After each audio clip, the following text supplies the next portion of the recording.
Yung naman, ang pinabili ng amo. Ito, lock yun.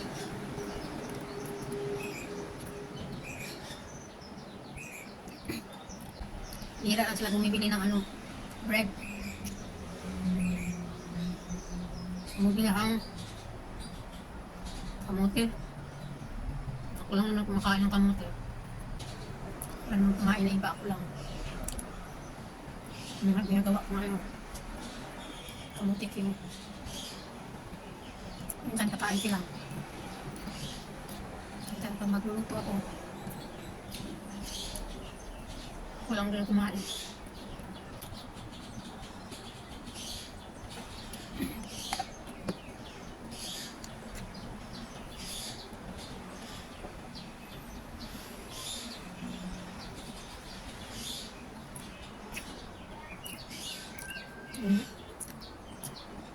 Isa akong amo. Marami akong amo eh. Bumili siya ng ano, kamote. Sarapan naman ng kamote. Yung violet ang color. Ang sarap. Eh, matagal na yun sa ano, sa lagayan. Sabi ko, hindi man ito pinapansin. Hindi niluto ko. Ako lang mismo kumain. Ito yung purple na kamote. Masarap kasi isa. Ang ano siya, organic. Yan, nagsabi siya, nakalimutan daw niya lutuin, ano, kainin, binili niya nakamuti. Ano ko, ganda. Tumawa ako kasi sabi ko, ay naubos ko na kain kasi hindi naman masisira lang sa lagayan, kaya niluto ko.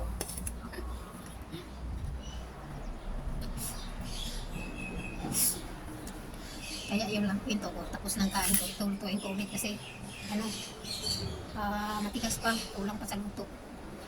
Buti pa yung iba may mga dollar. Pag sa akin, babalik sa ano, pinanggalingan. Bahala na. Hindi ko na iniisip kung monetize ba ulit yung channel ko o hindi. Basta makapag-post lang ako, yun lang libangan ko, okay na yun. Nasanay na ako sa harap sa camera. Parang hindi na ako ano, mapakali pag wala akong ano, ma-post na video. Yan. Dati picture lang ako yung may post ko sa ano ko, sa ano ko, sa FB ko. Eh nung dumating si Inori, ayun, tinuruan niya akong ano, umarap sa camera kasi nahiya akong umarap sa camera dati ko. Wala akong confidence sa sarili ko na umarap sa camera. Ayun. So,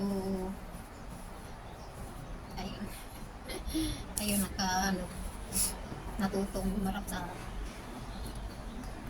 camera. Kasi pag picture lang, pwede mong i-ano, pagandahin yung mukha mo. Diba? Pwede mong i-edit ng ganyan, ano dyan. Pero pag sa camera hindi mo ma-edit. Basta ngayon, pwede na siya ma-edit, pero dati hindi pa.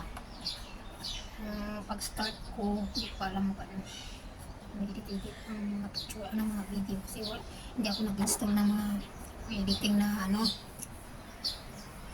Basta picture lang ako nag-edit dati. Gusto kong manda yung mukha ko. Ganon. Dati wala ang FB dati, wala man yatang ano, filter. Bago lang ba yung filter ng picture sa FB. Bago lang no, dati wala. Pero napupost ako, picture lang pinupost ko dati. Hindi ako napupost ng video sa sarili ko. Ay, parang ano, mababa yung ano, confidence ko sa sarili ko. Ano kasi, nakaranas kasi ako ng ano, ng pangbubugi dati. Since since na high school ako, marami na akong naranasan pangbubugi down sa sarili ko. Parang tumatak sa isipan ko yung parang inaapi ka, parang wala kang ano, parang ganun. Kaya minsan pinipilit ko sa sarili ko na kayanin ko to. Siguro pag maraming pera yung magulang ko, hindi, siguro, iba na siguro yung status ng ko ngayon. Ang kaso lang kasi, pinanganak tayong mahirap. So, sariling kayod lang ako nang marating ko ang mga lugar. Yung relatives mo ay maliit ka, pinagtatawanan. Naranasan ko yan, dinidibdib ko lang.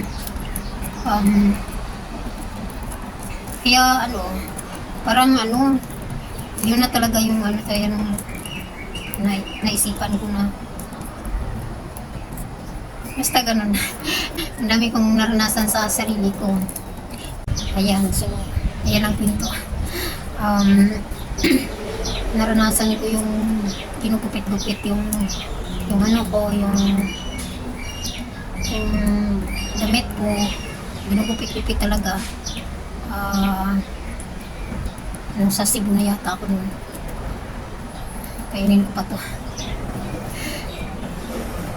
Ginugupit-gupit talaga yung ko,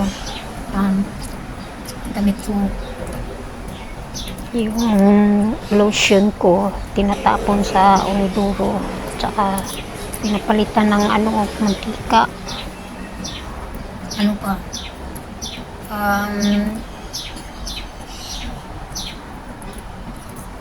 Kasi siguro, tsaka mahaba yung pasensya ko. Nung kasi ako nung nag-aral ako ng high school, kapag summer, pupunta ako sa maghanap ako ng work. So siyempre wala akong ibang work na alam ko mag-apply bilang katulong sa Migros para may pang-aral ako sa sa next na year, para may pangbayad ako sa entrance fee namin sa high school ako. So mag-summer job ako, yun, mag-apply ako ng katulong. Nung pag nakagraduate na ako ng high school, so nag-college ako, yung yung tiyahin ko, siya yung gumasto sa akin sa college, tapos sa college ko, tapos yung edad ng yung tita ko is mag 32 na siya, tapos hindi pa siya nag-asawa. So parang siya worried sa buhay niya kasi mag 32 na siya, tapos wala pa siyang asawa. So nung nag-first year college ako, parang na siya, parang gusto niyang mag-settle down. Sabi ko, okay lang yan, ako na lang bahala sa sarili ko, kasi nawan ako sa kanya, naintindihan ko siya kasi sa hirap pa naman ng buhay. Tapos siya yung nagpaaral sa akin, saka nahirapan din siya kasi marami siyang pinapaaral na mga pamangkin niya. At ayan, so teacher kasi yung tiyahin ko. So ayun, nag-stop ako, sabi ko ako na lang magpaaral sa ko. Kaya lang parang naligaw yung spirit ko, parang frustrated ako sa pangarap ko.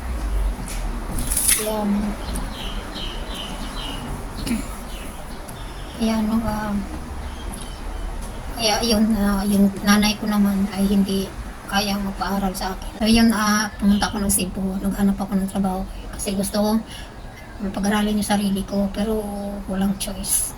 Wala kasi akong, walang nagsusupport sa akin. Kahit boarding house na lang sana o pagkain. Hindi na sana pag ganun may nag sa akin ng boarding house lang naman problema ko, kasi kung saan gastusin sa paaralan pwede ko naman pero pag hanggang sa boarding house ko, hindi ako makabayad ng boarding house pag mag-aaral pa ako. Kaya wala talaga akong choice. Trabaho ko sa company, ayun. So, pwede naman sana akong mag-night school kasi hindi talaga kaya. Hindi ko talaga kaya. Tayo ko din mawala ng trabaho ko. Nag-focus na lang ako sa trabaho ko. Tsaka, ayun, nung first time ko sa Cebu, doon ko naranasan na grabe ang pagbubuli sa akin. Doon ko naranasan. First time ko sa Cebu, nag-apply ako una bilang katulong kasi hindi ako taga Cebu. Hindi ako taga Cebu at saka bago pa lang ako doon. Nag-apply ako ng bilang katulong doon. So sa lang din, ang amo ko is taga amin lang din, Negros. At mabait naman sila. At sila yung nag sa akin. Ang problema, yung adopted nila, yung ina-adapt nila na 9 years old pa daw sa kanila, nandun na. Yun ang yung grabing pambubuli sa akin, siguro inggit. Ayun, ginagupit-gupit niya yung mga mga damit ko. Tapos mabuti na lang hindi kumampi sa kanya yung amo ko. Sinabihan ko sa kasi palaban ako hindi ko na matiis yung ginawa niya kasi pati pati bed ko, ginilalagyan niya ng yung ugasan, yung basura, yung basura sa CR, sa kusina, nilagay niya dun sa ko. Talaga, kinakalat talaga niya yung basura sa bed ko. So ako naman, maraming lilinis ko.